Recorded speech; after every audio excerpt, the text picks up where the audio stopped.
I'm Edgar Duncan, also known as Smaz, and today I'll be reading Sea of Seals, my first completed book, which I finished in February 2009. The reason for reading the first chapter is because it is the anniversary of this book. Now, keep in mind that the writing of it is very much a product of its time, and I've developed immensely so since then.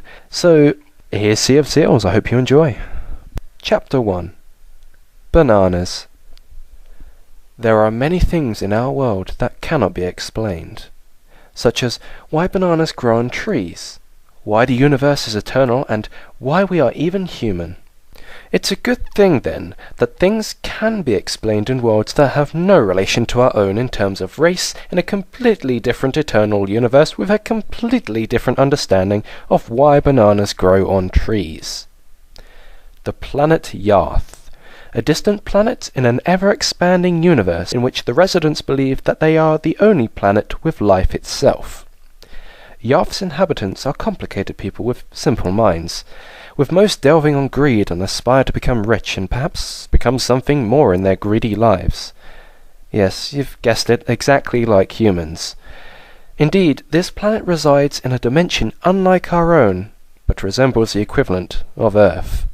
Perhaps it is this simple greed that caused Smaz to steal the box in the first place, or even the greed of the king himself. Or perhaps it was that Smaz had recently become increasingly suspicious of the king's orders to him as a knight of the castle, and was only stealing the box so that he could lead the police group, running hot on his tail, to the king and shout out, "He did it!" to the king, in a false hope they would believe him. Or perhaps not everything can be answered after all, even in this backwards reality in a different universe, in which people believe bananas grow because it's a banana's tree of excreting feces. Lovely. Dawn was approaching fast as Smaz swiftly rushed around a corner into a shadowed alley. He was huffing and panting from the sheer distance he had run, attempting to lose a police force that was after him. However, he didn't want to give up. He couldn't. Not now. The brilliant orange light was shining across the sky valiantly, only to be suppressed by the low altitude of fog which had recently congregated during the chase. Smaz rushed through a particularly thick blanket of the suffocating mist. At least, that's what it felt like to Smaz at the very moment. Looking up as he rushed to the end of this dark alley, shouts of the fuzz strong in behind his flowing cape, he could see the smudged pastel sun covered by the thick fog, peeking from behind a far-away silhouetted hill. This small beacon of light was what Smaz needed. And then the eclipse of shadowy malice occurred as three officers pounced out from in front of him, only meters away from the alley's mouth. His mind racing, Smaz turned his head behind him to see no more than 7 blue uniformed police officers running towards him, one with a pistol and the others with metal truncheons. There should have been 4 more, but they had been left behind long ago, their donut-infested bodies burning off more calories than they could handle. This was it. Smaz was trapped. There was no need to about-face. There was no need to turn back. He couldn't. Not because of the officers, but because he couldn't disobey the king's orders. He held the small box firm in his arms, flattened across his chest as he saw the 3 police officers in front slowly ascend towards him, a triumphant look upon their faces, knowing they had finally won the chase. This was the chance Smaz needed. As the middle officer made a lunge at the knight, Smaz jumped. Time seemed to elapse slowly. As he did so, one of the behind officers raised his pistol in slow motion, ready to fire at Smaz and bring him down. It took only milliseconds for Smaz to land his right foot on the policeman's back and spring himself upwards, but it felt more like minutes to him. If he didn't make this jump, he was a goner. Smiling as he propelled himself above the 2 officers in front, Smaz felt a rush of relief, joy, and almost an admittance that he still had what it took to be the king's most trusted knight, no matter how ludicrous his orders were. Then 2 things hit Smaz at once. The first was a thought.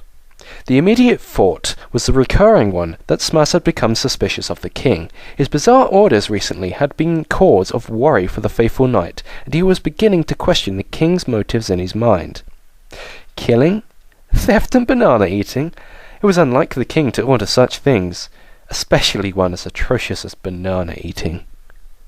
The second thing that hit Smaz was a piercing bullet from the pistol's barrel from directly behind him. His current thoughts diminished within an instant as searing pain electrocuted its way through Smaz's right shoulder and down his arm. Sure enough, the bullet had connected and caused Smaz's right arm to go almost limp with pain. Any tension stung like crazy. He landed perfectly behind the 3 officers, the bullet wound not affecting his perfect landing, and immediately he whizzed off into the crowd of people, down the main cobbled street, the market workers busily preparing their stalls for the day. By the time the police looked, he was gone. Smaz fell to his knees, dropping the box in front of him on the lonely cobbled ground. He had stowed away in a shadowed alley to lay low until the police stopped looking. It was a good thing they were such slops, staying inside eating their salty snacks until the Emperor called them out. Yes, it was a sad time in which the country of Ivor was suffering a fate of 2 rulers, one ruling one side of the country and one ruling the other side. King Utah was the king of the southern half, and was generally known as Utah the Booter, since his kind nature was spoilt by his constant habit of kicking those who annoyed him onto the other side of the country as banishment. This darker side of him had more recently been showing, and the kindness increasingly felt more like a facade to Smaz. Emperor Pikal was who ruled the northern side in this age and time of 1609. This time has no relation to our own. Even the technology was more basic in some places and more advanced in others at the time. This time was full of piracy, rulers, and the poor. Most things were wooden or metal, and no plastic could be seen anywhere. Not even in the high-tech Emperor Pikal's fortress, which was renowned for its gadgetry and more modern life. However, he was a torturous ruler, and hated the company of others, wanting nothing but his life to himself. Oh, and power. Don't forget the power. As a result, he was disliked by many, and received much sniggering comments about his fully attired black armour he constantly wore in order to keep his body to himself. Smaz coughed from both exhaustion and from the blood that had formed in his mouth. He simply knelt there, as he attempted to control the searing pain in his right shoulder, only his left arm supporting his weight on the cobbled floor. He clenched his teeth together. Who knew that guns would be this nasty? They had only been invented not long ago by Emperor Pikal himself, and had already taken a shine to his forces. Then again, Smaz shouldn't have been so surprised to see them in use. The police force was owned by the Emperor, and the king had no power over them. It was amusing to even think that the police could technically arrest the king, but it would never happen. He looked up, his left eye closed from the pain.